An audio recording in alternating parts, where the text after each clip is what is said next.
Yes right. Nkwaniriza gwe munange omulabi wa Fresh TV we bali kubeera ng'onegattako essaawa ebeera yeeno buli lunaku Monday to Friday okubeera nga nkutusako ekyakabi eky'omulembe. Omulundi guno tutandise n'atunyonyola nti luvannyuma lw'obutikitiki 5 waliwo omuntu azaalibwa ku bwenensi. Kyokka ate luvannyuma lw'obutikitiki 8 waliwo omuntu ava mu buno obulamu bw'ensi. Kyokka ng'ate buli katikitiki akali mu makkati awo kwegamba tuwulira era tulaba akaseera nga katambula. Agamba nti no ebiseera ebisinga ebiseera bibulira wakati mu birowoozo byaffe oba mu memories, wabula agamba tetusobola kukwata wadde okukontrolinga ebiseera. Agezaako tunyonyola obulamu bw'ensi bwe butambula.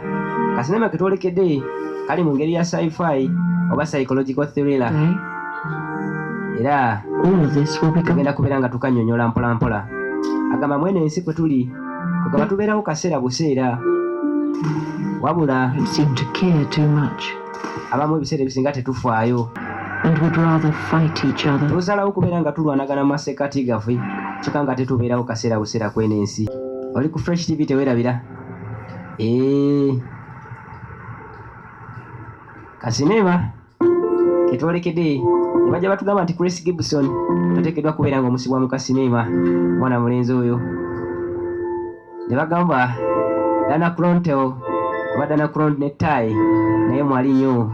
Tugenda kuba tumunyumira akawungezi k'olunaku olwaleero. Si ye yeka Nation Lee naye tugenda kabulamu mpolampola. Waliwo Roodi omu ali kukalundaganya. David McCree naye mwali mu kasinema ketwolekedde. Yajja asota kalundaganya mpolampola najja akkirira emange eno ate munange abeere nga akakalabye gy'olunaku. Keith Gordon Anikodine naye mwali mu kasinema era tugenda kuba tubekaanya. Mbagambye kano munywere kagenda kuba tagaza obwongo, kagenda kuba kasuufu ebitenkanika. Obunange yekakasa ati n'obwongo bwo tobwekakasa kinene wandibadde weesiba bwesibi era byokola n'obiwumuza nimoti n'ogiteeka ebbali n'otula wansi n'okekaanya. Kakati Roodi yamaliriza okubeera ng'atuuka sayidi emu yakwata kalundaganya ke n'akasiba erudda n'akapaakinga sayidi emu n'asooka ate ayitewo erudda. Eyo ne ekibiina student era ng'alabika aze ku ssomero. Obimanyi ebintu ebyo.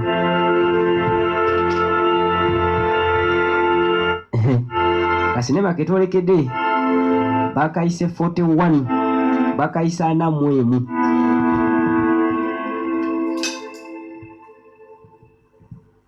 Kakati why? Erudda nga tuli mu kiraasi omusomesa yababuuza lwaki. That has plagued the human mind since the birth of the world. Agamba nti mulowooza bino byonna biri ku ki?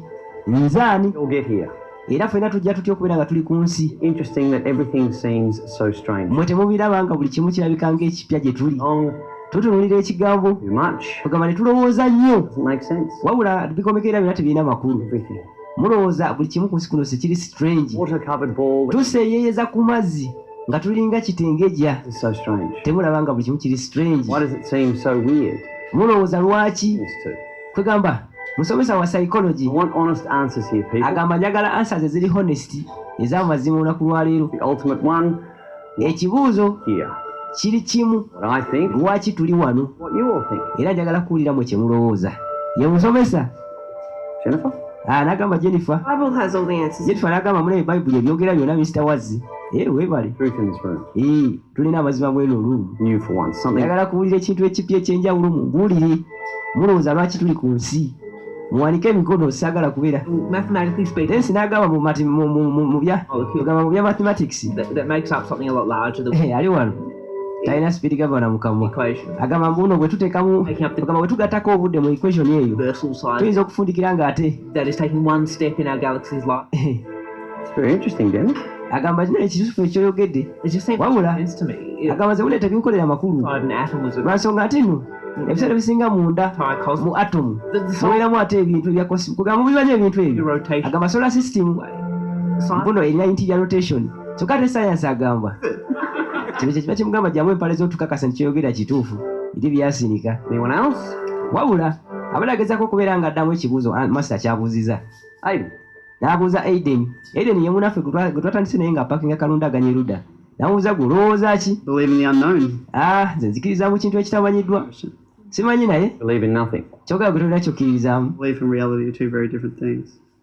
What about when you die? bw'ofa ki ekituukawo bwe nfa ffena tufa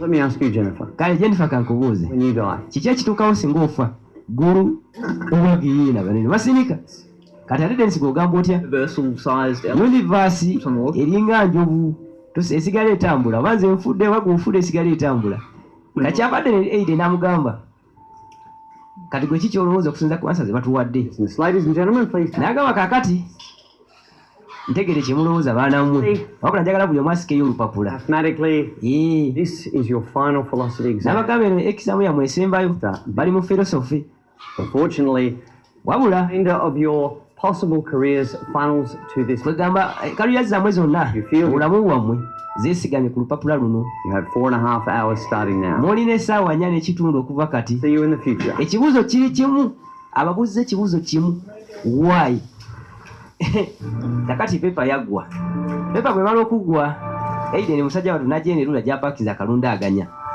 ate munaye aketike abeere nga akwata ekuba okudda eka wabula mu kaseera ako waliwo olodi omulala eyajja ng'ate era ye Aiden n'amugamba hello wangi You know, listen to me very ng'amufaanana n'amugamba njagala ompulirize bulungi kirindako gwe gonfaanana I hate skate my town. togeza n'ogenda What is that supposed to mean?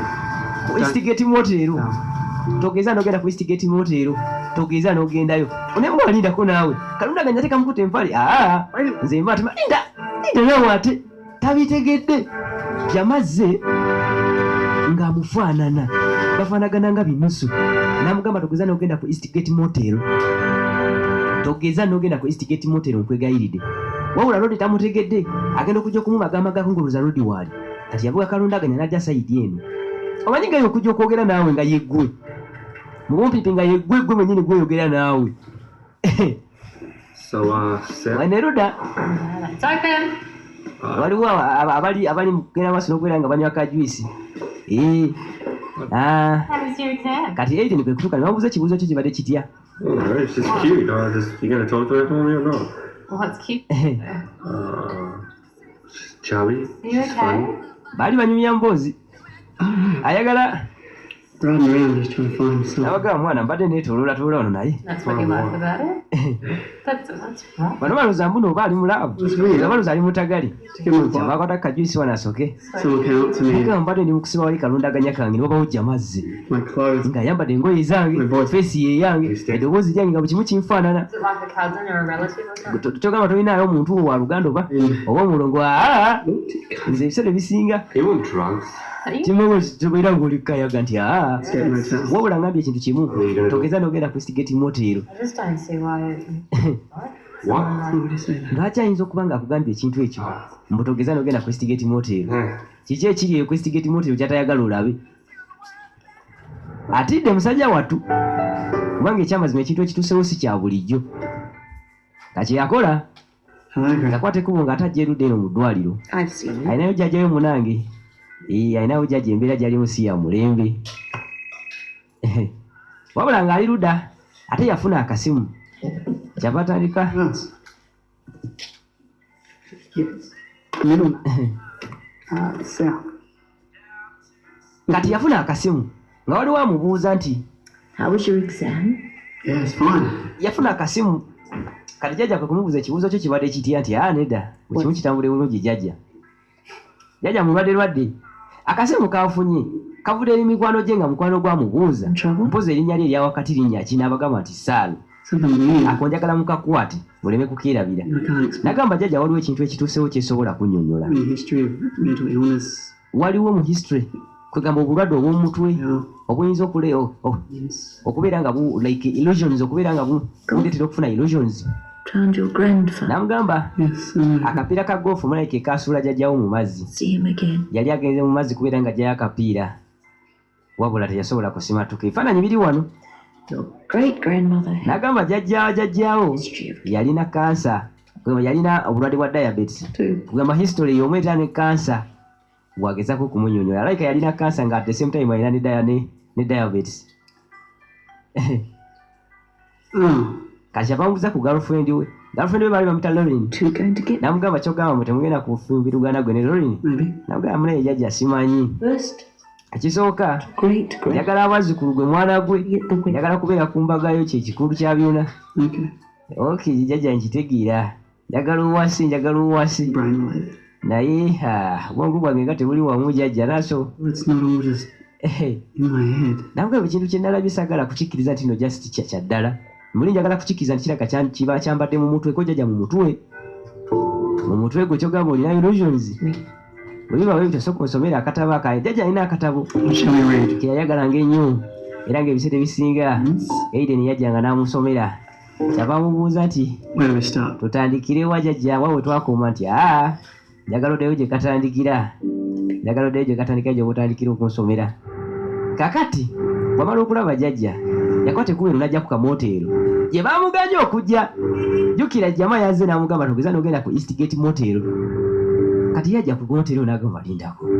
Kiki ekirwana kye banganya okujja okulaba?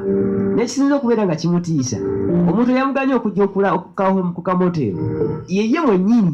Kwegamba omuntu ng'amufaanana yazze gy'ali n'amugamba togenda ku Eastgate moteero. Kati yajja kino bakibaita okuwalaza empaka. Yajja n'ayimirira wano ku kamoteero. Kakati ku reception wano Aiden. waliwo omwana muwala yuno ye Lauren, kugamba ex girlfriend we. What are you doing here? Okola ki wano ate munange? Sorry, I didn't know what it. Nonsoji wambadde simanyi nti okola wano. Ebintu bitambula bitya? So good. Ebintu birungi munange tebirina tabu. And good. Buli kimu kitambula bulungi munange. Are you here for something? Olina kyoyagala wano nkuyambe? This is going to sound strange. Nedda just nina ekintu ekyenjawulo ekindimu naye. Here before. Nazzeeko wano olunaku lwa leero. I know, shouldn't you know? Nedda. I know it sounds weird, but Nedda kiringa naye. seen you here before. Tonnandabako wano olwaleero. Kwegamba muli alinga alowooza nti n'olijjama munne. Eyazze n'avuga nti tutageza nagenda ku Eastgate moteero. Ayinamu endowooza nti ayinza okuba ye yazzeeko dda wano. Right here. Kakati ate waliwo road namukadde. Yajja n'amugamba buli kimu kiri bulungi nti nedda muzeeyi buli kimu kiri kiriya. Kyava tambula agende. Wabula Lauren tabitegedde. Ono Lauren ex girlfriend we. Wabula jjajja yamulimbye nti nno munange twaya. Tugamba nze ne Lauren tukyakikuwasaganya. Era jjajja n'amugamba nanjagadde okubeera nga mwewasa mu embiriiri. Kugamba njagala muzaalira abazzukulu abalungi. Kumbe ekyamazima bo baali baayawukana nga bakita. Kakati akasanze ludda akakola ku moteero gye baamuganya okujja. Kakati bwafuluma ebweru kanakyala kasembera ne kajja wano waali ku ggaali oba ku motoka. Kakati kye baakola nga bakwata ekkubo nga bajja eno ku ka Olympia Diner bagezeeko okubeera nga banywamu oba okulyamu ak'okulya. Yabijja n'amunyumiza sitoli yonna. Omanyi osobola okubeera ne ex nga oli free gy'ali. Yamugamba munange jjama yazze n'aŋŋamba kino sigeza ne zijja ku Eastgate moteero naye nze nzizeeyo. Believe a word of it. Ne kamugamba gwe oyagala nzikirize buli ky'oŋŋambye. Don't you mean two of you? Nedda. So what are you doing now? Kakati ki ky'okola? Nothing much, just working. Tewaliwo nnyo kyamaanyi just ndi wano. Just kukola bukozi nti You're going home. And odde waka. Nga tolina kyokola waka ngozeeyo. Do things. Tewali just nkola bintu bya waka nga bumanyi nga ki. I'm doing a painting. Ndi mukola ka painting course. Nga mayiga bya ku painting okakasa nti awono. Yeah. Awono olina kyokola. How's your grandma? Jjajja we ali atya? she's okay. Jjajja ali bulungi. We had to put her in a home Just lwakuba ti munange. just after we broke up. Namutwala ewaka okuva lwe twakwata ekkubo ne twawukana. Kakati nga bali erudda nga bannyumya. Waliwo ebintu ebyayasibwa erudda eri ku ka restaurant ke kamu kwe bali. Ako nako njagala mukakwati. Waliwo eyakoona ebintu ne biyiika erudda. Tebaabifaako munange lwansonga nti byali tebibakwatako mu kaseera ako. Era bye baamaliza okunyumyamu bakwata ekkubo ne bakomawo eno ku kamoteero. Yali apaakinze egaali ate munaaye wabula mweralikivu ekitagambika yamugamba nekiba ekirungi okuddamu okulaba nti nange kibali kirungi Aiden You still live around here? okyabeera ku mpimpi wano No, I moved actually. aha nasengukamuko ebintu byebwayiseeyo kazo Do you want a lift? yagaana ne ensenguka teyagala nkuvugeko nti ye tewali tabu kakati nga bajja nga bayingira eggaali budde kiro njagala wekkaanye tukyagenda maaso ne kasiniima bakayise 41 anamwemu nga bali erudda mu ggaali baasirikira tebalina nnyo mboozi nga bwomanyi munange nga muli ba x anonya ne watandikira omunyumiza ebiboozi kyabamugamba nti Aiden wangi I think I should tell you something.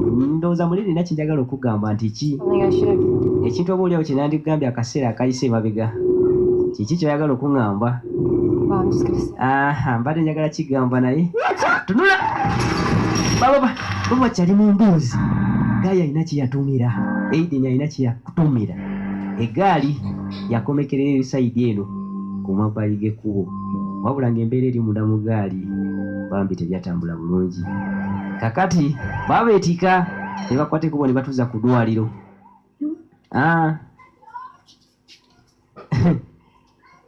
bafunye engeri ya accident erudda Concussion. Or... Aiden agenda okudda engulu He's gonna be sore for a couple of days. ne bagamba agenda beera fine tewali buzibu omusawo n'agamba ate yafunye nnyo injuries era mu bbanga tono agenda kuba aterera nti mune tweyanziza nnyabo omusawo abadde amukolako kyava bamugamba nti ogamba otya be bano bakyaliibe twabalabyeko erudda ng'agezaako okubeera ng'abanyumiza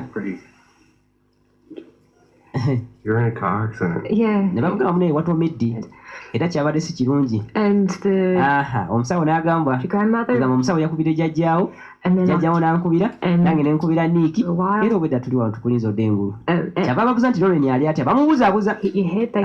omusawo yagambye So- wati omutwe gwe wagutomezza Your head hurts. ababuuza Lauren aliwa Hold on. bamubuzaabuza kuleetere ku mazzi Relax. It's. tereera Any minute. omusawo ajja Sit up, just relax.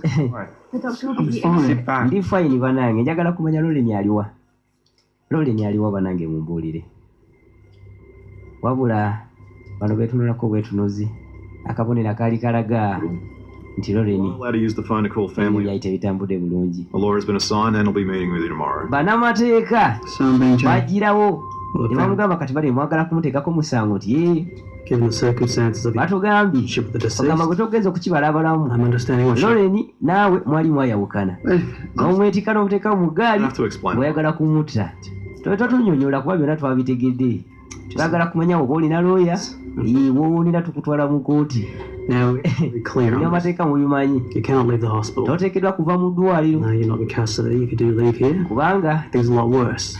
bw'okwateko n'ova wano buli kimu kigenda kwonoonekera okitegedde nti ankitegedde tewali tabu bw'ofiisa yakoze akisidenti ng'alina mwana muwala Lauren mu mmotoka wabula bw'ofiisa bamugamba ssebo twakuguddeko omusango omuwala wali wamukyawa kyokka ate n'omwetika n'omutwala mu ddwaliro ayime n'omuteeka mu mmotoka n'omutomiiza n'omutta kati gwe ssebo oli wano oli mulamu kati nga bagenze yasigaye erudda mu ddwaliro mulumu mwali waliwo lodi omulala yeno ye kapwepwe Butter and Russian currents. peanut butter ne Russian biki The Atlantic Ocean Atlantic Ocean rollerblade. bana kiri kyeyogeza Really simple. kazanyo kalungi ako ate kangu Any esolooza ku bintu bibiri just is etteeka lirimu liririmu non-related as possible, just like you and me. kwegamba nze naawe Lava lamp and a dead horse kidney. yeyogeza ali wano ayasa matasirika Ocean naddamu namugamba Atlantic Ocean rollerblade ne Melted rollerblade helps take your mind off. kwegamba bikuyamba okubeera nga bijja endowoozayo ku bintu ebimu Oh, okitegeera Thanks. saagala mumanya gasiyawulaawe kali wekiba bwe kityo one day I'll olunaku lumu nze naawe play with. olunaku lumu nja kufuna omuntu gwesobola okuzanya naye akazanyaako naye Some trouble I see. olabika nga ali mu mitawaana gundi gwe ali mu mitawaana nkiraba Something you don't know. nina ekintu kyemmanyi kyotamanyi mama kiyimba Something weird happened. waliwo ekintu ekiri wiyadi ekyakutuuseeko gundi gwe si kyekyo Really strange. ekintu ekyenjawulo Something you don't see. ekintu kyolaba naye nga tosobola kinyonyola balala You're into this mess. kye kyakuleetera okubanga ogwa mutagali eno Could tell you. naye nze nsobola okugamba Out for yourself no matter what. bwonna emala okugamba ojagezaako osobola okifigalinga wutu I can give you a hint. ate ngenda kuwayo kahinti okitegeera nkimagamaga kyekikapwepwe. Go to the Heathscape Motel. Genda ku Eastgate Motel. Wanje I knew something. nze nakitegedde. Room 4. Genda mu lumu namba 44. All in the bathroom. Ogenda sangamu ekituli wansi mu bathroom. To go in. Wansi ogenda era wansi mu ttaka. Wanje mu ttaka. Akitegedde. Exactly. Ekyo kyenyini kyenjogerako ye kapwepwe. N'asinika. Edi n'agamba kiki ekigenda mu maaso. Olunaku lwajjo yabadde yakamaliza ekiwuuzo. Jamaa najja n'amugamba togeza n'ogenda ku Eastgate Motel. Bwe yagenze yasinkanyo ekisiwe nga byonna bwe tubirabye ate. Hi, Aiden. N'amutwala ku kadina. This Kwegamba is how people ate tebyakomekedde bulungi. Kakati ate kijama kino kikapwepwe kimugamba nti ogenda ku Eastgate Motel ogende mu lumu namba 44. Ogenda sangamu ekituli wansi mu bathroom ya room eyo. Oyingire munda eyo mu ddala mu ground. Omusawo yajja neyefuula wano omuye nnyo. Kyovaamu okunywa obudagala n'abunywa. Era omusawo amala okugenda.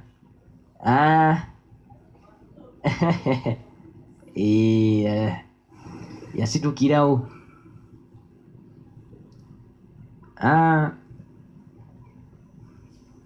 Room 41, you said? Ogambye lumu alamu. You're late. Ate wenjogerera kati bw'olina obudde bukuyiseeku. Yasitukirawo omusajja wattu n'ajja atandike. Wabula bannamateeka bamugambye toteekeddwa kuva wano. Kino kyakuba bukubi ngalo. Kiki ekiri mu lumu namba 44? Omusajja wattu yajja n'ateekako ate obugoye mpola mpola.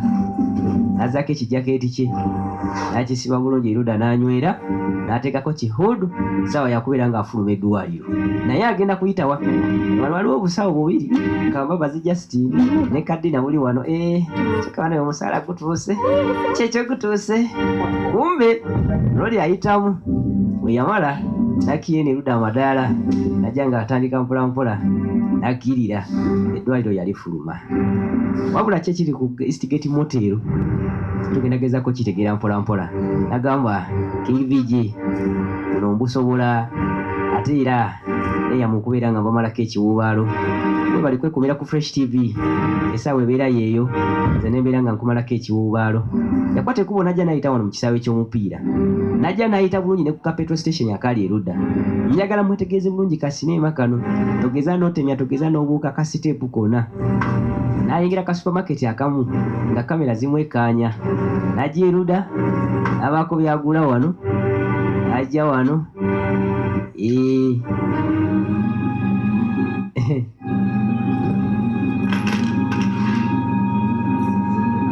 Njagala olabe abimuguza bwafaanana. Yamala obigula n'akwateko n'afuluma n'atema. Kati yakomawo ku Eastgate Motel ekiro ekyo kyennyini. Lumwana mwemu. Obuzibu bwakusanga ng'olweri waliwo yagibuukize yagisuzeemu. Ate nga bumanyi obuntu buno abaye bangi babukoleramu ebikolobero. Yeah, look, the funeral's going to be one day. Muzeeyi yali wano leero ndowooza yali ku shifuti y'ekiro. I'll let you know when we've got some more detail. Kati muzeeyi yali alina gwagala naye kafanga mpola mpola. Namugamba erindako nina omuntu genjagala okuba nga nyamba. Ssebo yingira ebintu tubikolerako munda eno so seeyo ekujja asembere musajja wattu. Back. Customer here, okay. Yes, sir. How can I help? Kuyamba ntya ssebo mukama wange. Just njagala kaluumu. Yes, we've got, Luumu got room. kandabe. 11 Tulinawo 11 yeri ready. for yourself one night. Oyagala kiro kimu oli weka nti Yeah, you get a pay. wano nga tebatera kujjawo. Okay. Batera kujja babiri nti oli weka nti ye ssebo. Kyabawaayo kaadi.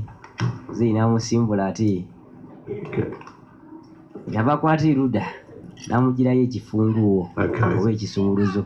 Good. Nkwagaliza ekiro ekirungi munange. Bamuwadde luumu namba 11. Muli obabadde agamba anaasobola okufuna luumu eri close ku 41. Wabula ekikulu ky'abeera kwe kubeera nga asobodde otuukawo ka motel. Kati yayingira munda musajja wattu. Kintu kino kyamukubye wala ng'era ffenna bwe tukiraba. Kintu si kyangu okubeera nga osisinkana jjama akufaanana.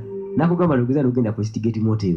Kyokka ate ye bwe yakoze empaka n'agendayo yakomekeredde mukazi wattu Lorraine akafiiriddemu. Kakati yeebuuza kiki ekiri ku moteri eno. Ate kiro oli mu ddwaliro kyemugambye genda mu luumu 41 ogende wansi mu bathroom ogenda kusangayo ekituli. Yakola yajja awo n'asooka n'ayingiza ebweru. Buli kimu kiri kiriya.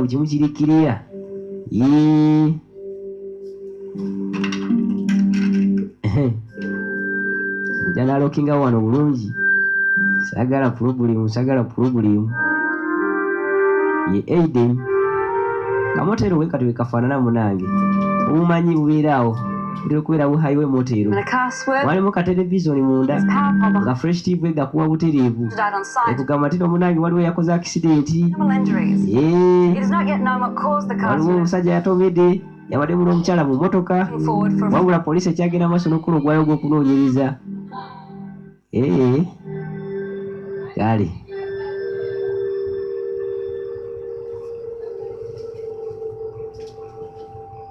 tukyagenda mu maaso ne kasinema kaffe bakayise 41 mwe bali kubeera nga mwekanya fresh TV abakalabira Kampala Mbalala Uganda yonna mwe bali kubeera nga mutwekanya mwe omuntu w'amaanyi tesobola okubeera nga muleeta tubawo ebipya bingi akamba abeera King Bije ku 0701 01 09 91 tubeera butoola kakati Aiden akwata ekkubo ajja kweno mu 41 bagisibidde bweru yeebuzaabuza kamotero tekali nnyo bize ngaera bw'okalaba nga bw'omanyi munange muzeeyi ali wano era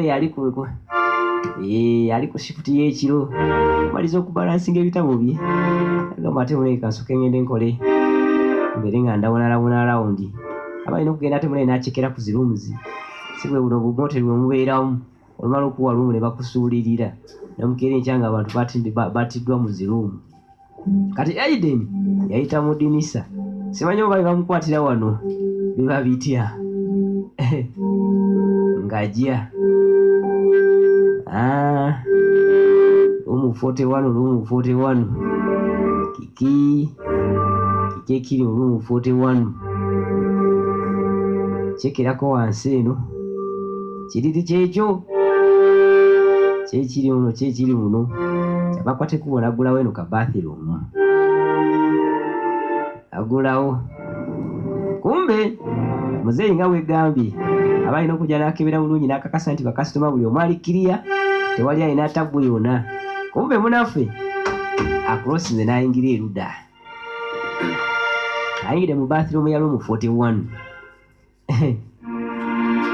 tuuka munda wano angambye mulimu ekituli agenda okuwulira ebweru nga kazende kwegamba omuzeeyi atandise okubeera nga alawunalawuna wano kyekiri mu lumu 41 muno wano erudda munda mu kinaabiro oba mu bathroom ya lumu 41 waliwo wano ndabe tayirozi zino lwaki wano zikunukkira lwaki wano wakunukkira agenda okukikwatakwata wano nga kivaawo kiringa oba nakola tiles ebalekawo tayiro emu ku nsonda ng'osobola okubeera ng'ogibikkula kakati bwe yagibikkula bw'ati baali basiringirako kikapeti ku ngulu katosobola kumanya kiriwo okuggyako ng'ozze n'ekigendererwa nga ye kikyalina ekyamazima nga munda waliwo ekituli kumbe ze nagamba eki kyenfulidde eno asooka ajja n'alingiza mu kituli kino oyinza okuteekayo omutwe ne bakusika eno olumu tetwagisibye lindako kyavajja ati kakikempulira esayidi eno tewali ako n'akazaawo kumbe Aiden abadde ayingiddeyo munda kakati wamaliriza okuyingira mu leero yavaayo lindako nga sirabawo kikyuse kati ate kapwepwe gwe yalese mu ddwaliro ali mu lumu yemu ssebo ali wano akuta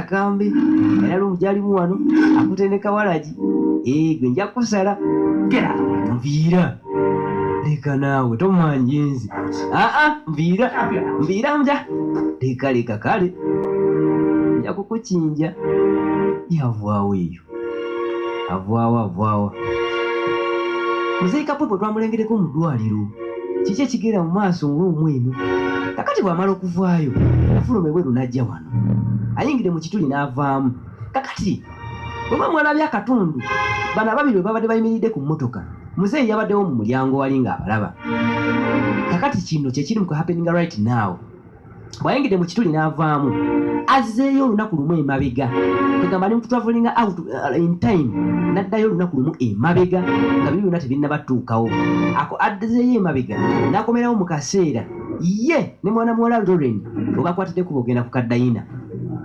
kati yajja n'abagoberera mpolampola tibalina kundaba yeye mwennyini wabula bino byali mu kulaba bye byatuuseewo ejjo kati biri mu kuhappeninga right now afuna wano ekipapula ky'amawulire nefuula asoma kati ate ono ye maasita we namugaa Aiden ogamba otya munaye ekigezo nakirabye wakikoze bulungi maasita soka ondekemu mwana kimanyi nange ebirowoozo byange biringa ebibyo ebiseera ebisinga mbeera awo nendowooza ebweru wa bokisi nange wabula ono gwagamba ebirowoozo bye namugamba nze tulinayo kamitingi etutobeera kati wano ono we yapapalidde n'akona emasowaani erudda mu kawoteeri mujjukira Lauren ne Aiden we babeeredde ku kaddayina erudda nga mwana mwa Lauren tannafa bawudde yasudde amasowaani wabula ate wano bali butulaga nti Aiden mwennyini ate ye yabadde akuona amasowaani kijja kitya njagala tugere mu maaso ne Kasirima tusobole okukkaanya babadde ku kaddayina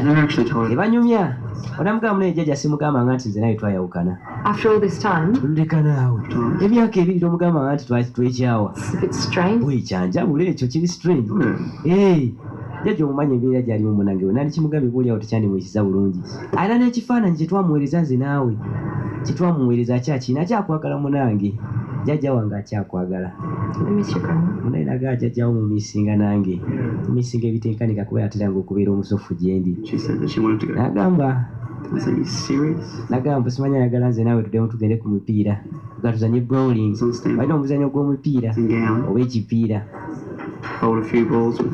olaba otya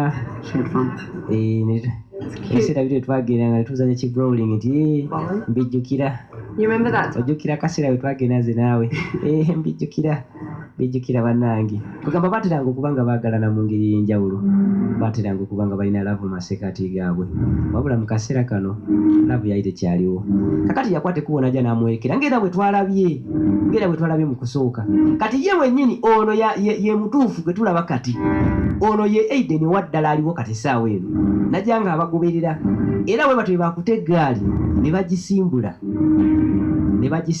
nga avuge mwana muwala muzeeyo ewaabwe gy'abeera kati Aiden bino ali mu biraba nga ebyabadde wabula ye mwennyini yabirimu kyava adduka n'agamba bano nina okuyimiriza akabenje kano agezaako okulaba oba asobola okuyimiza mwana muwala Lauren obutafa kyava ajja ati n'atandika ate nakkirira emanga eno egaali yajja eserengeta mpolampola nekkirira najja omusajja watunga adduka agamba nedda bano wano bwe baze nga bali mu mmotoka nga tebalina bulungi mboozi kyeyakola najja nayimirira amasekati g'ekkubo gundi gwe kati omuwala wano ate wagambira Lauren nti weegendereze ate era ne batumira nagamba banange ate lwaki kwegamba mu kkubo era ne polisi ne bannamawulire babadde baweereza bagambye tewali nnyo kintu kyabadde mu kkubo nti oba mwana mulenzi kyeyatomedde oba bagezezaako okunoonyeza nga tewabadde wadde ekinnya nti oba batomedde muntu tewali wabula emmotoka yafunye akisidenti kakati kitegeeza ono Aiden mwennyini ate yabadde mu kkubo ng'agezaako okubayimiriza ate ne bakola akisidenti saagala ye batabule ayagala okudda mu motero nga kikapwepwe kyefumisa ebyambo ekyesse kyava kubeera ambulance n'abagamba naye musindika ambulance ku lumu namba 41 kiri wano kyesaza ebyambe kibulako katini nnyo okubeera nga bulayi kiva mu bulamu bw'ensi kyekyatuuka ku kapwepwe okubeera nga yekyawo bwenkanirawo kati yakomawo nagamba nedda nakomawo mu kiwumpuguli kino era we yabeerayo katini just kasitoyingirayo katini n'ovaamu obeera ozza olunaku lumu emabega kati yavaayo kati azeeyo one day back atwavolingira mu time oba atambulira mu biseera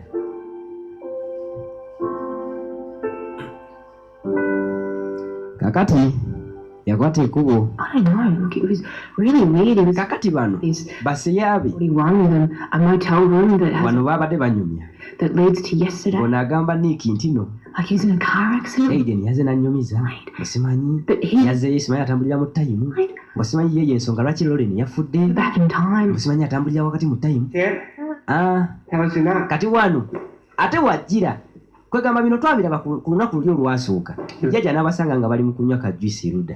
You're actually joking. Kakati wano abasanga ate bali ku kakofi Why did you leave? wabula akaseera ke kamu Trying to prove a point. kakyava abanyumiza Cool. n'abagamba oba mulowooza kye nabadde mbagamba kyabadde kyakulimba mu nkubire kwegamba ayagala bamukubire essimu kati essimu yagikwamu neeyitamu. Who? Ani ono nti Aiden This is you. kati oba yegwe Aiden sebo Hasn't been through this yet. mbulira erinnya lyo eryawakati. What's my brother's middle name? Mbulira erinnya lyo eryawakati nagamba ye Saala. Bino twabiraba olunaku lwe yagenda okukyalira jjajjayo mu ddwaliro yarisivinga essimu eno kati at the same time ye mwenyini yali eno ng'anyumya na bano kyokka ate eri nga tumulaba gyali mu ddwaliro Actually, a kakati ye mwenyini ate yali akomewo mu time Both there. ng'ali mu kunywa ne bana abanyumiza ku biro kyokka nga at the same time Happened. gyali eri mu ddwaliro. Weird, alright. Bakayise 41 Weird. I bakayise 41 had problems. sagala bukandekere I understand. kubanga kakyagira mu maaso tulina okubeera nga tukakomekerera. You know, we checked her Facebook page Ne before. bamugamba Online. She's Not yet. Lauren tukebedde Facebook ye ng'ali online. Lauren gyali mulamu kati ye we yali anyumiza ne bano yali tannagenda kubeera ng'asisinkana Lauren ku kamotero That's you. era Lauren yali tannafa. found a motel room. Bino yabibanyumiza Lauren tannafa Late. kyokka ate ono gwe tulaba wano right now ye olwedde biri byahappeninga kiregeza yagenda okunyumya ne bano nga Lauren tannaba kubeera ng'afa. petrol station. Kano mukandekere And I- era okubavuga mpaka gye kagwira. Ono n'abagamba olunaku luli n'abagamba nalaba Elvis gyali mulamu bano bawakana. Guys, you're not listening. Bagamba Niiki brazo wa Aiden Tell me nothing. agenda maaso n'okuba nga naye abawaka example abagamba nange nina ebintu bye nateranga okulaba ebiseera biri nga mbibagamba nga muwakana. Nze ngamba Aiden kyagamba kyandiba ekituufu wabula omuwala yawakana. N'abagamba kati no bwe kiba bwe kityo This is act surprise. Wait, Sally. kati olaga wa ssebo Leaving. ngenze ntemye boyi He's probably going for a sniff. oyo kyali alabika ali ku kayaga agenze kunywa kayaga bo balowooza akayaga ke kamukuba musajja watukumbe bambi embeera gyalimu ye mutataraganya akwate kubona jya n'atula eruda atandika okwekanya buno obwesuubo muli agamba ddala mutuufu nyiza kukola ki yandyagadde singa asobola okuzza ebiseera emabega nabeera ng'atasa mwana muwala Lauren kuba ekyamazima omutima gwe yali akyamuyagala yali yagwa mutagali naye yali yagwa mutagali mwana muwala Lauren newankubadde nga waliwo obutakkaanya obwagwawo masekati gaabwe wabula ye yasigala amwagala era talina n'omu gwe yagamba nti no nze naye tweyawukana kati akwata ekkubo n'abaako kyalowooza mu kaseera kali akisidenti we yatuukirawo yadduka misine najja eruda nagamba kati lindako bino nina birabira eno nga sinema kano kati agenda okulaba nga ye mwennyini ye yajja n'ayimirira mu masekati g'ekkubo kati yajja ne yejjayo nagamba gwe ssebo saagala gogenda okutomeza bali ne yeesekula kati ali mu kwesekula ye mwennyini yeyeesekula kumbeera emmotoka bwe yatuuka wali era yakola akisidenti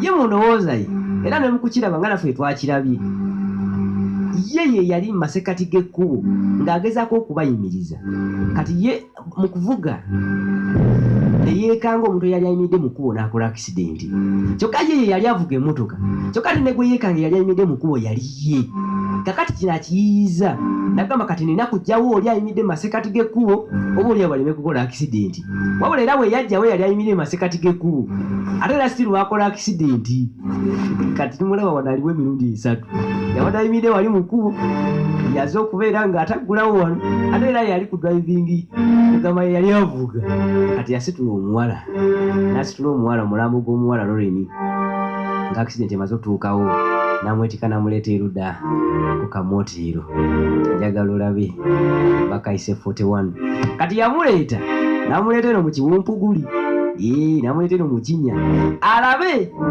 oba naye asobola okudda kwegamba banange oba asobola okufunamu wakiri Lauren omulala agume n'oyo kati ngaggalawo era oluvannyuma lw'akaseera ng'amala ggulawo wano banzizeyo olunaku lumu emabega nga Lorraine tannafa. Lindako. Ngoza abadde alowooza bagenda kusanga Lorraine mu luumu eno. Lindako toliiyo eno wansi. Katakatayo. Lorraine nga talina kyawulirayo. Nedda. Lorraine nedda. Kubeera nga n'omulambo gw'otateera gumuyisi gukyaliyo. Bannange. Musajja wattu nga bimusobedde erudda. Yeebuuza akyazzaako ekyamazima nga takyakiraba. Amotero keeko. Lwaki ekinnya kino kiri mu mooteero? Era lwaki kitambula bwe kiti? Era lwaki bw'okiyingiramu osobola okubeera ng'odda olunaku lumu emabega oba okubeera ng'osobola okutambulira mu time? Musajja wattu yamulema okubeera ng'ategeera ku olwo. Kakati yajja eno.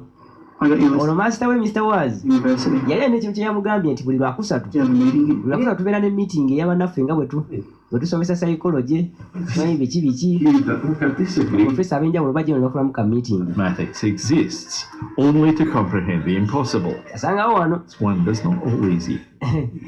Everyone, this is Abe. Mwanange ono Eden namubanjulira wano Professor Jacobs The alternate perspectives of knowledge. n'agamba ye munange obwongo oba knowledge agirabira mu perspective ndala. Aiden, this is my Eden old friend. ono kyali wange omukadde ugali maaso. Philosophy class. Eden muna yasoma philosophy mu class yange So brilliant. era ayitira mu grades za waggulu. I've got a few questions. Nabugamba nzize wano n'ebibuuzo ebitonotono oze kubuuza lwaki nzize kubuuza kitya It's about time travel. beekuusa ku time travel. Interest or research? Kiri ku interest oba research. You can't go back. Oyagala kudda mu back kugamba mu byayita oba mu future nti Can't. onabaga tosobola kudda mu I'm writing a book. nabaga muli ndi mu kuwandiika katabo So some ka novel class might seem a little wabula nina ebibuuzo bye neebuuza muli Several books in this world. namugamba muli twetaaga obutabo obukwata ku time travel We need more scientists. naye ddala tetwetaaga butabo twetaaga bannasayansi abasobola okufula ideas ezo ne zibikaminga reality. Professor Jacobs it's about a guy yawakanyiza ddala ebintu ebitasoboka in a room that leads to yesterday. n'agamba akatabo kakwata ku gayi kugamba akatabo kakwata ku gayi Let him finish. eyalina okutambula mu biseera Backwards in time. So n'abagamba yesterday. bweba nga osobola okutambulira mu biseera n'odda emabega Able to change it. osobola okukyusa ebiri mu future. The rules at the top. Nedda Can the traveler see alternate versions of himself? kyava mubuuza nti oyo travel kugamba omuntu okarakita yoyo ali mu kataba traveling asobola okweraba nga azeeyo mu byayita. Of moving in space. Disagree with that. Professor Jacobs n'agamba ekyo nze nkiwakanya. But we could go on and on all night. Tusobola okaana ekiro kyonna Doesn't exist. wabula tuyinza okukomekerera nga tetufunye ansa za bibuuzo bye tulinako. Ono ye So wabula rules. kyababuuza nti mateeka ki era bikola bitya. Well, Onajja mugambe nagamba mu fiction mulimu elements nnya nti ate nane fiction science nti neera nakyo kiyinza okuba nga kyekimu munange. could travel through. Obeera ng'osobola okutambula mu kadde Be a hole in space time. osobola okusanga ekinnya mu space time. If you could survive the journey Obeera ng'osobola okusimattuka olugendo lw'omu time inside space, oyinza okutuuka gy'olaga mu kaseera mu space y'emu wabula mu biseera ebyenjawulo. Like a wormhole or a stargate. You're doing fine. Genda mu maaso otunnyonnyole. so if you could travel back through, Nagamba bw'obanga osobola okutambulira mu budde n'odda emabega. a visual aid might be helpful. Kambeeko kyenkubira wano kubanga bwe nakikunnyonnyola tojja kugira tebajja bakikire. So N'abagamba from buno bwe bulamu bw'okuva olunaku lwe wazaalibwa mpaka lw'ofa. you today, Olunaku olwaleero bwe luba nga lwe luno wetadeka mu maaka. we go back in Bw'oba time. oyagala okudda emabega Yesterday. katugeze nga jjo oyagala kuzza ebiseera emabega If time is akadde singa kabadde round back to yourself ng'osobola okwezza through n'oddamu n'otambulira mu kadde past versions of yourself. mu theory tugamba Parallel agezaako kimunnyonnyola naye nga kiri mu theory kubanga physically tekibangawo an infinite amount. era ye mu nzikiza yagamba tekisobola kubaawo It wouldn't wabula actually baze bamuyambe engeri ekiri nti ayinza okuba awandika katabo mention of reality ne bajja bamunnyonnyole because time. time Exist in nature. ebiseera ebisinga teriiyo mu nature. So what is ono Dr. Jacobs ye bw'agamba omusajja wo bw'aba atambulira mu katabo Trying to save somebody. agezako okubako gw'ataasa Classic. muwala bw'agezako otaasa muwala mu katabo ali mu balimba Because past versions of himself n'agamba versions ze travel. ezaayita Confused by ziba your olwedde zaatuukawo mukadde ako Confusing. olwedde ekifo ye kyayagala okutuuka kugamba He tried to oba ayagala kutaasa abantu abali mu accident nothing ever worked. ye mwennyini olwedde yali yatuukako mu accident eyo can't change his own future. Surely he, onaagamba the future of a different version of himself. tasobola kukyusa future Changes all. ya version ye mwennyini kubanga ekyamazima Sucks. time teriyo mu nature tugamba bano bannasayansi ebiseera ebisinga bo bakkiriza mu kintu kyosobola okukwatako The story needs more emotion. namugamba muna esitole yeetaaga okwongeramu emotion It's his ex-girlfriend. nagamba omuwala omuntu gwagezako tasayanite ex girlfriend wo He needs to save a part of himself. namugamba bwekiba bwe kityo Wouldn't the girl yeetaaga ye wenyini yeetaase only set up the relationship at the beginning, set up to destroy? namugamba It lacks surprise, but bw'abanga ayagala okubeera nga you really need. kwegamba bw'abanga ayagala okuziyiza accident okutuukawo But alina kutaasa Kids are into oba the alina kuggyawo ekyo special effects. ekireeta accident none olwedde yagezezaako kikola wabula ne kigaana comes back out. nabagamba munange ayita mu kinnya okutambulira mukadde It's of my marriage. nagamba munange esitole gy'otunyumiza efaanana obufumbo bwange bwe buli okumala emyaka 25 ogamba muzeeyi obufumbo bwe buleka si bulungi buyuuga wabula bamugambye Well, thanks for letting me speak to you, friends. obanga kalakita we ayagala okutaasa omuwala ali mu sitole eyo alina kuggyawo So where would you kalakita ereeta akisidenti oba omutegeddewo kakati yafuluma ebweru ne masita n'amubuuza nti bigenda bitya first? Back to fix it.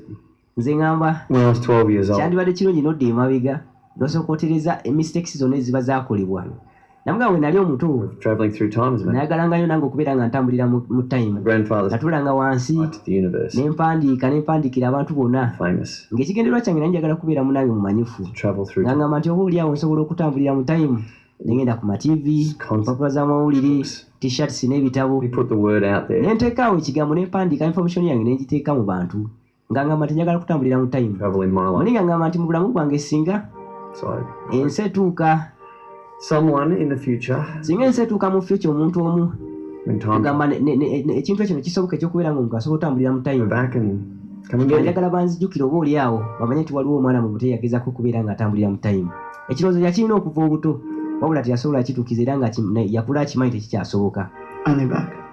kyava mbuuza nti gwe mu katabo ko Back for the right reasons. omuntu asobola okutambula Reinfluence nadda mu future kono nedda situation. asobola kudda mabega woka masita namugamba kakasa nti kalakita wadde emabega ku lw'ensonga entuufu make sure he goes back for the right reasons ekyo kyamuyingira mu bwongo kyava kwatekubo n'avaayo ate nadda emanga eno wabula bagezezaako okumunnyonnyola ne bamugamba ekintu kyogezaako okutunnyonnyola tekisoboka kubanga ne bwe tuba tugezezaako jasito kikugamba mu theory abaali eruda mu kasupamaketi oba mukaba bebali muviisa jangu tagambye tova mu ddwaliro jangu bamuyisaawo mpaka mu ka police station emanga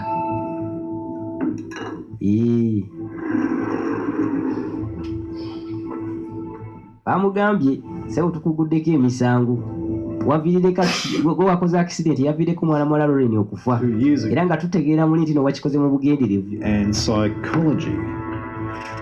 You were a state champion scout member. ne bajja basome ku bemukwatako Mum left you as a baby, then grand maama we yakuleka okyali muto broke up. jjajjaawo n'akukuza n'ofuna omuwala Lorraine ne mwawukana emyaka mitono wabula n'osalawo kumutwala ekiro Killed her, omuvugemu then ran away. omutwala n'omutomeza mu motoka n'omutta n'odduka byofiisa biri wano Can I ask you why you left the hospital? nkubuuzayo ekibuuzo lwaki wavudde mu ddwaliro I don't know. simanyi nange Do you remember? tomanyi lwaki wavudde mu ddwaliro ssebo Yeah. simanyi You're in a deep load of trouble, Aiden. We know oyo oli mu mitawaana Lorraine Aiden wasiza omuwala Lorraine kyokka ate oli wano Were you supposed to die in that crash? gwe wabadde totekeddwa fiira mu kabenje ako You planned to be ensonga lwaki oli munyivu nti gwe tewafudde To do with nze sirina munayi kyemanyi ku kabenje the accident. accident eyo ondi gwe kyegezo olina kyojjukidde genuinely concerned the last time we spoke to you, then you decided just to run off. omulundi gwe twasembayo okwogera watulaga nti nonaawe oli concerned wabula essaawa eno tukulaba otuba ddala mbuno baze ne bamufolowinga ne bajja ne bamufolowinga mpaka mu kafo yamupiikinze bwe bamukwatidde kati bamubuuza kati si kyeba ekiddako What happens? Ekiddako kyekiddako Aiden kiddako ono kyamusekula mugenda nakunemesa kakyayinamu kyamusekera omundu. Confess to us. Yogera Right. tubuulire ssebo kati You heard in the court. oba abatali ekyo The judge will ogenda mu kooti say nothing. ate omulamuzi tagenda kukwatibwa kisa. Your penalty will be Penaliti yo into regret. So what's bayinza n'okuteekako omusango gwa madda. Mwe I don't know the truth. mwagala okumanya amazima muyi gatugambe. I found a time portal Nasanze time portal yesterday. ekinnya ekisobola okuyamba okudda mu lunaku lwajjo. Wow. classified as insane? Ndekyayalagalagatulebule ku kataala kakati Over. nange gwe mulaba wano njagala kubeera nga nzira emabega mu biseera So you killed sobole omutaasa in time to stop yourself. kyogamba wamuse kyokka toyagala kudda mu biseera mu lunaku lwajjo ogezeeko omutaasa kyebagamba ge mazima We travel back. kyogamba musobola okutambulira mu biseera gwe gundi gwe Why waste it? bwe kiba bwe kityo Trying to save kati lwaki oyagala mutaasa nga ate gwe wamuse okyawo muwagalayo kakati njagala olabe I went back to stop the accident from happening. n'abagamba nazzeeyo okubeera nga nemesa akisente okutuukawo wabula saasobodde Try again. ebweru tumulaba ye mwennyini ate nga gyali ebweru wa sitesheni banange ekijja kitya kakati gwe gwana gundi Back in time and break yourself out of custody. oyagala kudda mu biseera emabega I'm not the only otoloke nabagamba nze sinze nzekka ali ebweru eyo gyendi emirundi mingi bawulira ebigwa ebweru gyendi emirundi mingi Thanks for the idea. weewale kumpa kirowoozo kyakutoloka ne bamuleeta kugamba abagambye gyendi ebweru eyo alinga abagamba nze oba bakyaliba nga abanfaanana gye bali ebweru eyo kati bajja ne bamuleeta eri yangu gwe tulina bwe tulira nabagala okutolosa soko gye tukusibire wano bajja bamuteekeko akapingu bamusibire wano waliwo olwedde kino kikino You'll be waiting here. oba kidije faizupulo kiri wano bakukabye naawe bakukabye ekiboyi aido kiri wano tolina ansa kiri wano ki togaa kiki ekigira mu maaso balina kugamba embeera gye batategeera etuseewo ebweru kino mukwesa zigira kyasamba kadasitibini erudda ono yalengeramu engeri yakasumeeni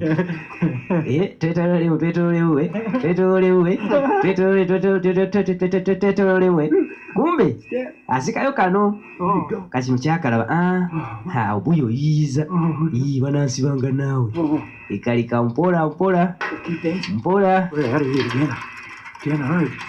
sigale nga tuzina sigale nga twefuula bali wana bazina kumbe asala tondeka gundi tondeka naawe bweyo lwamala omujjako akapimu yatandika butandisi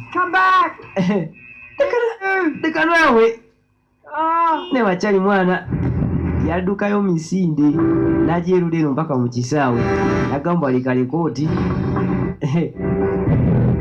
njagala wekanye yabuuka nagweruda semugenda kuntwala mu nsibi ate nina okutambulira mu tayimu endengezeko okutasa mwana muwala Loren yayitawo bano bajja bamunoonya akiridde emanga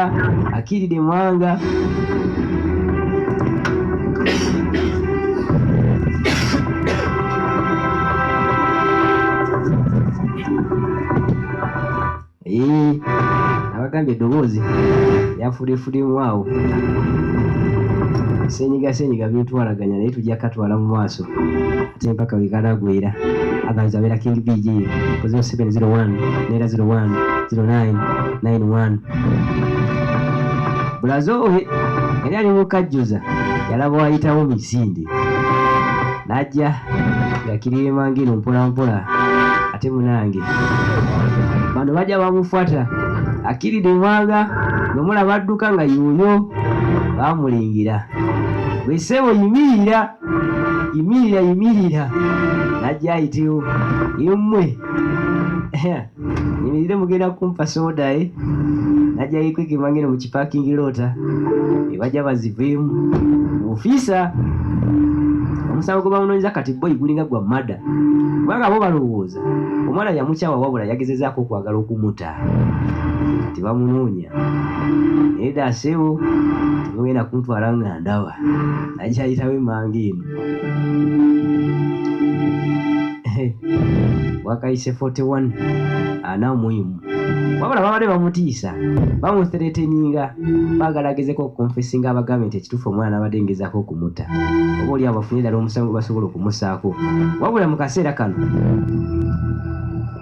alidde kava manga ali wansi w'emmotoka walengerako ninnya bamunoonya nga si bamulaba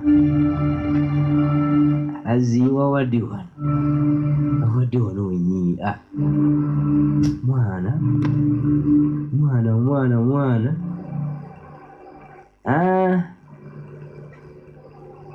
bagenzi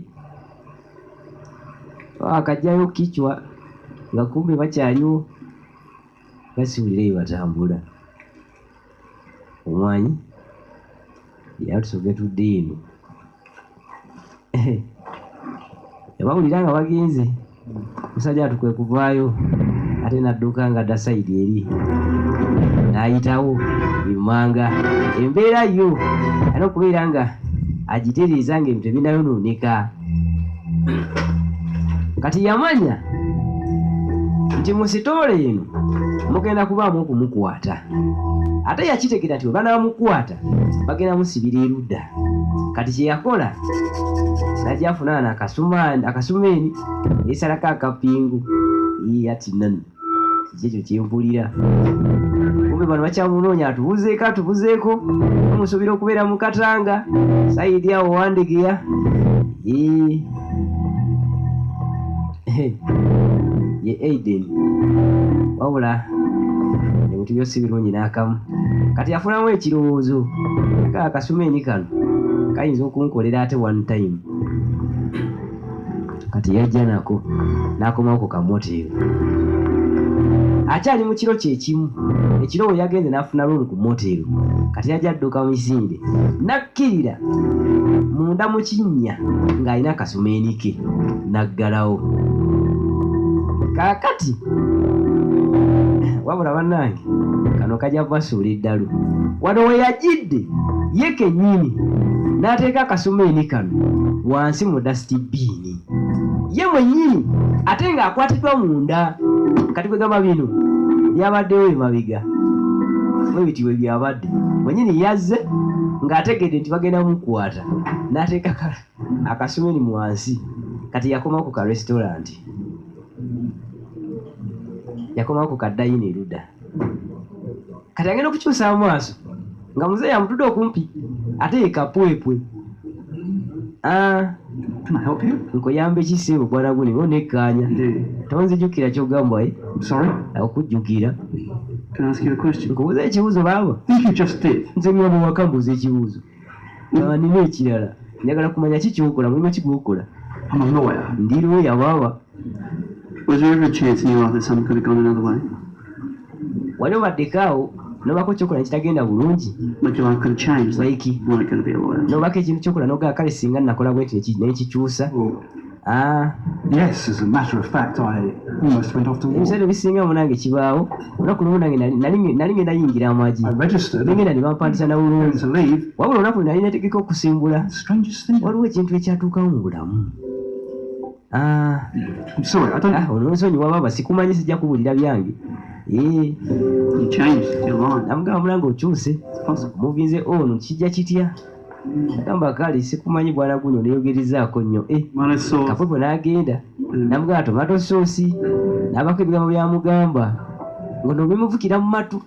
blue guitar and a frozen gorilla lamp. Biki byoyogera gundi gwe?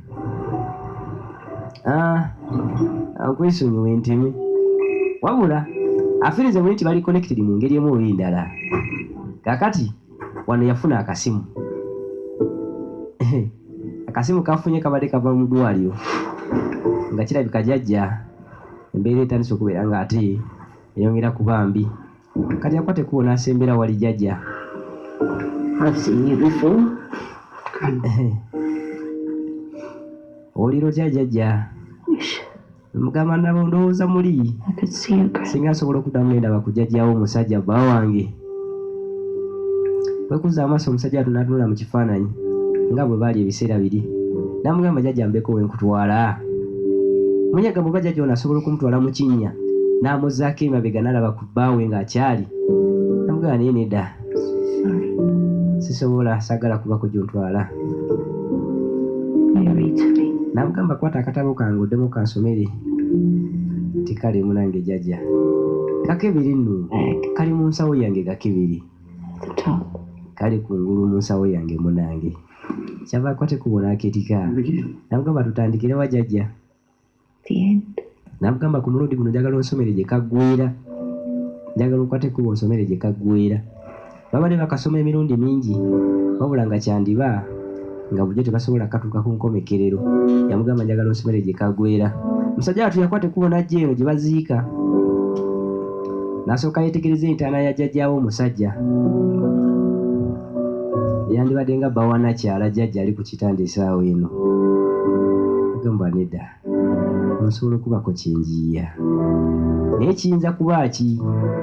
Kati yakwata ekkubo n'ajja ne yeetegereza ennyumba jjajja mwe yabeeranga ne bbaawe ebiseera ebyo nga bakyali bavubuka. Nga ddala mu kaseera kano waliwo n'oluguudo emabega eno. Kyava gyekkaanya nga yaggwawo.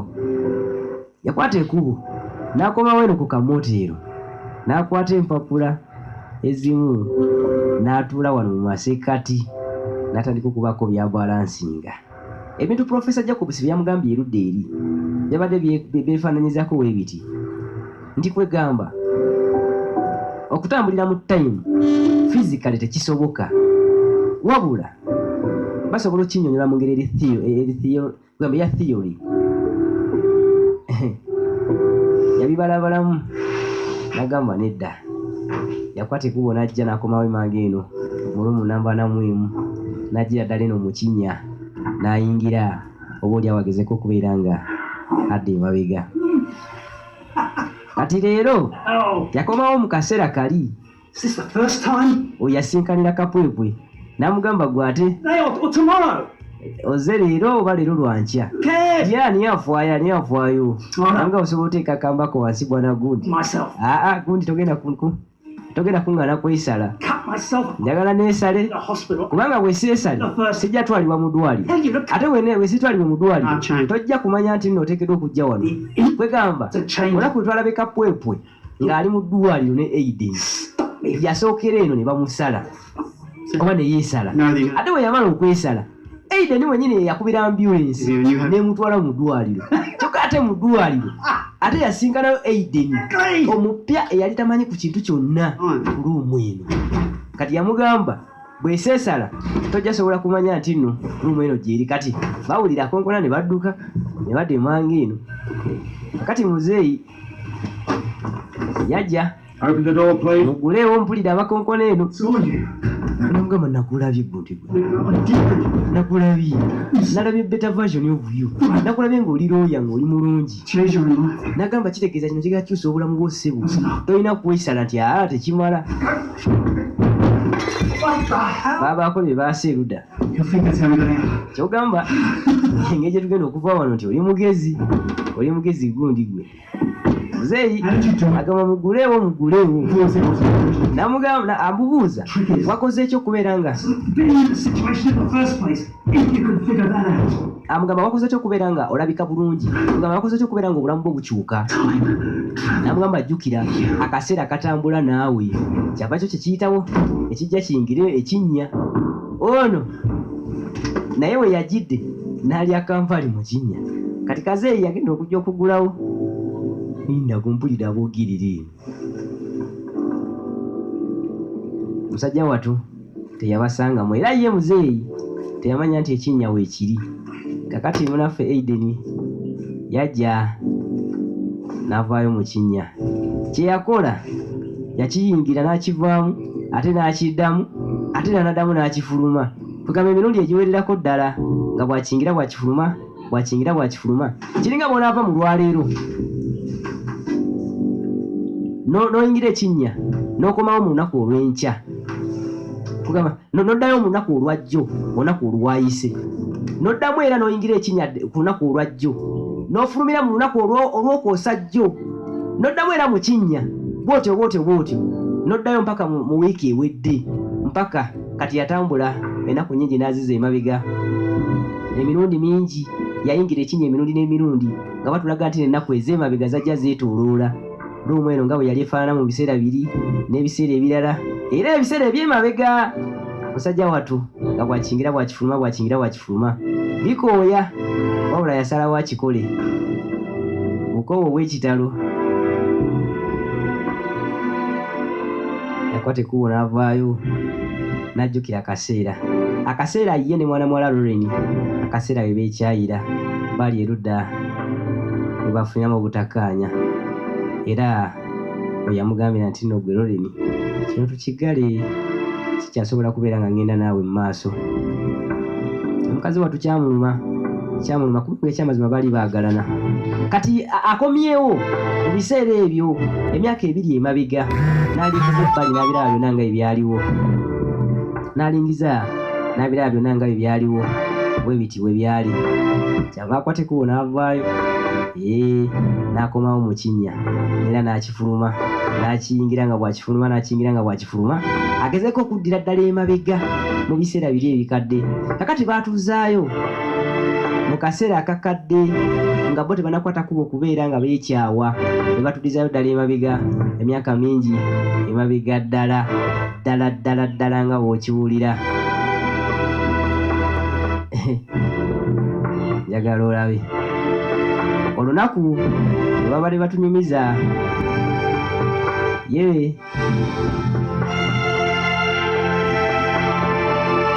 jjajja n'amukadde lwe yabadde anyumya bano lwe bakwata ekkubo okujja okubeera nga bazanya ekipiira olunaku olwo ne mwana muwala Lorraine yafudde ng'alujjukira byaliwo ebiti ejja n'atula erudda n'abyekkaanya wabula nga mu ndowooza abiraba kugamba agimanyi kuba yaliwo mu bulamu buno yabulimukko wabula kati azeeyo emabega abyekkaanya nga bonaabeera buno wekkaanya ka sinema yakwata ekkubo n'akomawo mu kamoteero n'addamu okubeera ng'atambula nga bwafuluma bwaddamu kugamba ali mu kutwavulingira in time kati addiddeyo ddala emabega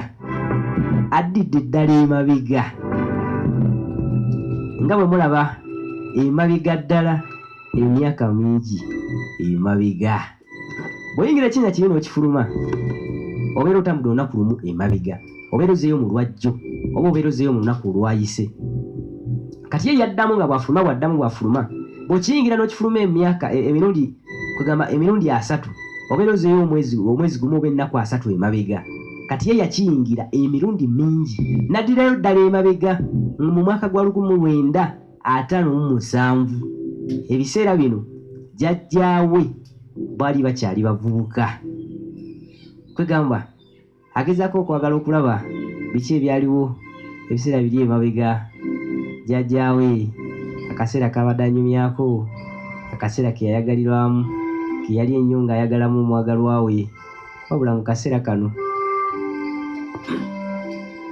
nga takyaliwo jjajjaawe ebiti bwe byali jjajja mwami yakwata ekkubo n'ajja eno emanga erudda n'ateekawo n'akapiira ka goofu jjajja mukyala yatunnyonnyodde n'agamba akapiira ka goofu ke katta omwami we gamba yakasawuka erudda mu mazzi okugenda okukajjayo omusajja wattu teyasobola kusimatuka kati jjajja n'akateeka wano erudda akasawuke mu mazzi kati Lorraine wano Aiden wano wajjira n'amugamba nti mulene nina omusajja gwe bamuyita Bradfield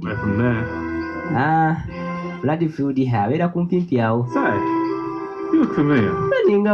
ninga kumanyi gundi gwe twemanyi tetwemanyi tetuneemanya nze bampita Aiden nze bampita mune Dwight jjajja ono ejjajja omusajja azaala taata wa Aiden oba mukitegedde kakati beebuuzaako ng'abateemanyi wabula yazzeeyo emyaka mingi emabega kwegamba Aiden asisinkanye jjajja ng'akyali muvubuka temanyi abamu mwatandise dde okukandikira wabula kaababwongo bukka awulira nkakususeeko tuula butuuzi osigale kukikkanya na kuwuliriza kyenkunyonyola kuba kyenkugamba kyekituufu kakati babaako bye banyumya mpola mpola n'amwolekeza erudda eno ku kafaamu oba ku nnyumba yaabwe ono nakyala agenda mu maaso n'okubeera ng'asoma akatabo ye jjajja ye jjajja mukyala gwe twalabye ali erudde manga mu ddwaliro ali mu mbeera etali nnungi. Wabula gino gy'emyaka gyabwe we gitwe gyali era gegana amaka ye baabeeranga baalina laabu mu masekkati gaabwe baali baagala n'ebitenkanika. Yabatunuulira n'awuliramu n'essanyu n'agamba jjajja nga baali beeyagala. I'm going to give Aiden a lift into town. N'agamba Aiden ngenda mutwalako mu tawuni. If you could return the library books for me, that would be great. Njagala onzirizeeko ku bitabo ku library munange. Say, you look awfully familiar. Nga ninga akumanya gundi gwe. I get that a lot. Nange munange ekyama tubakingamba nnyo. Nange kyekimu kingamba omwana oyo nga tulinga abamumanyi twamulaba wa. Must just Kumbe in my head. be bazaala omwana eyazaala ono Aiden. Kati obaga muli tulinga abamumanyi.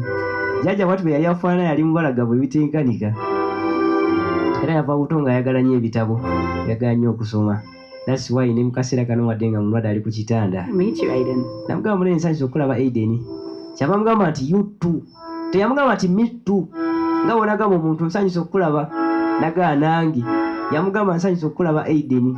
Kibadde kirungi okusinkana Aiden. Aiden n'amugamba you too. Kitegeeza ki? Mugamba ninga mugamba ne version yo enkadde yaddamu n'ensisinkana. Wabula jjajja oba omukyala teyakitegeera. Kati yakwata ekkubo n'akomawo n'atuula n'erudda ku kamooteero. N'ajjukira nga jjajja amugamba nti munanga akapiira ke kasa jjajjaawo. Enkeera nga bamaze okwawukana ne Aiden. Jjajja yajja n'adda ku nnyanja n'asabuka akapiira ne kagwa erudda mu mazzi. Akapiira yalina kamu. Kati jjajja mukyala yatugambye akapiira ke kasa jjajja mwami ono gwe tulaba. Bw'amala okakuba ne kagwa mu mazzi jjajja yejjeko engoye agenda akanoonye. Wabula aba yeekebera mu nsawo yasangamu akapiira ate akalala. N'ajjukira bwe yabadde avuga Aiden omuzzaayo yamutaddemu akapiira mu nsawo. N'amugamba nina ekintu kyekutadde mu nsawo naye kya mugaso nnyo. Togeza n'okibikula mpaka olunaku olw'enkya kubanga kya makulu gy'oli. Kumbe yali amutaddemu kapiira kano aka goofu.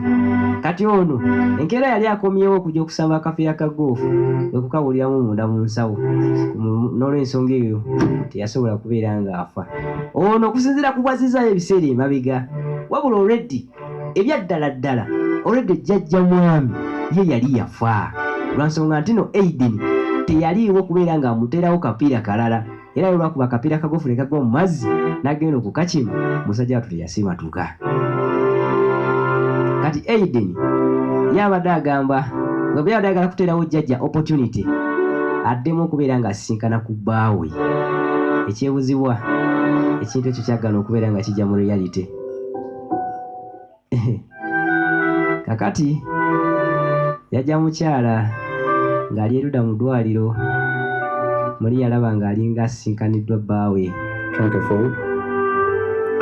Aiden ajjukira nga master amugamba kyogamba kalakita tosobola genda mu maaso nti nedda. N'amugamba kakasa nti nno kalakita yo edda emabega for the best reasons. Kakati Aiden muzeeyi gwe twalabye akola ku kamooteero. Muzeeyi gwe twalabye akola ku kamooteero emmanga. Reception ono ate ye Aiden. Muzeeyi aweereza ku kamooteero ka Eastgate Motel ate mwennyini ye Aiden ng'akuze. Kano n'abagambe kagenda batabula obwongo. Era Aiden mu bukadde bwe yajjanga naye neyetegereza ennyumba eno ng'agirinako history. Kakati bagenda okukola kiri ekibuuzo kye twalabye bakola erudda. Master kye yabagambye kye twalabye ku ntandikwa ng'abagamba ekibuuzo abawadde kimu ekiriko lwaki. Yagenda okujja okukikola ng'olwedde bino obeda bye tulaba mu sinema nga amaze obbiyitamu nga bimaze okutuukawo mu bulamu bwe. Era bwe yajja ku kibuuzo awali why nga babuuza lwaki ye yateekawo kimu n'abagamba lwaki nedda. Tugamba ng'omusomesa wa philosophy ekyo osobola okitegeera psychologically ebiseera ebisinga tulina answers ze twebuuza nti lwaki kino kibeera bwe kiti oba bwe kiti. Era ye we yeerabidde ng'azze okwebuuza tugamba ngazze okugyawo akagaali ne wabawo jamajja n'amugamba nti To go to the ntino togenda ku Eastgate Motel.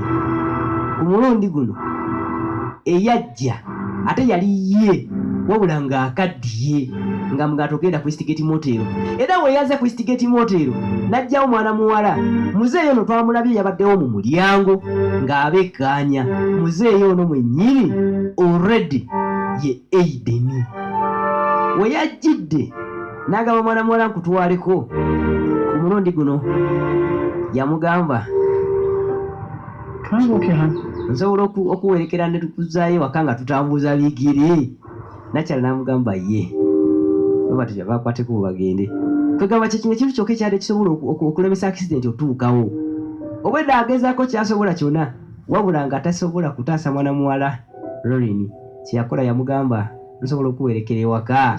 Yamuwerekera batambuza bigere. Really here for that long? Agamba atunyola agamba ku nsi kuno tubeerako bbanga ddene. And for the majority of us, Agamba ati era abasinga obungi kufe chance tufuna chance emu yokka mu bulamu. Tufuna chance emu yokka mu bulamu. at all of this. Wabula ku bino byonna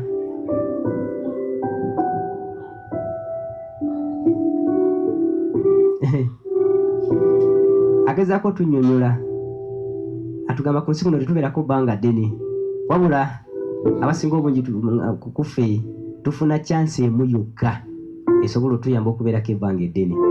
Lauren mukazi wattu basobola okubeera nga bamutaasa naye ng'okumutaasa yalina kuziyiza accident kutuukawo era ng'engeri yali emu yokka yakubeera ng'amusaba batambulemu nga batambuza bigere. We kati ne ka sinema ne kabeera nga kolekedde entandikwa y'enkomerero bali bakayita 41 we bali kubeera nga wekumira ku Fresh TV abeera King BJ okubeera nga akuggyako ekibuubaalo. Sawa weziti wetu tubeera tukikwasaganya Monday to Friday ku Fresh TV kwokka. Ebika obisanga ate nga nagambye munange tugenda tukuleetera akasinema ak'obutundu akakakorea buli kawungeezi. Buli kawungeezi era puroguramu omuzemuze kaanya King BJ 0701 era 010991 obeera oneegattako obutereevu oli ku Facebook WhatsApp netubeera nga ate tukikwasaganya. Mwebale kulaba Mukama bankumire musigale ku Fresh TV puroguramu nyingi zikyajja muyeraba.